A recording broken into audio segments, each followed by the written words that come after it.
pour moi, le principal sujet, et encore une fois, ça paraît bête et ça paraît être du bon sens, mais on en manque, je pense, dans le football français.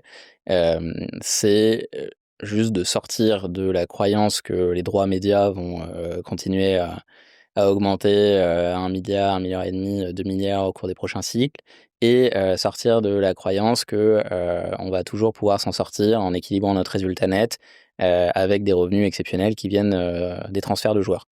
C'est les 2 sujets sur lesquels le football français se repose constamment, en disant: «C'est pas très grave». C'est vraiment ça Mmh.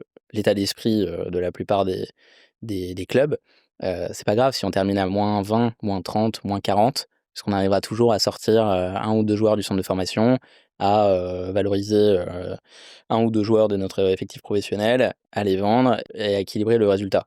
Ce qui se passe maintenant, c'est qu'on est coincé des 2 côtés, puisque les droits médias, on n'a pas besoin de rappeler tout ce qui se passe, mais donc on est bien loin du milliard d'euros de droits domestiques et internationaux dont on parlait il y a quelques mois encore.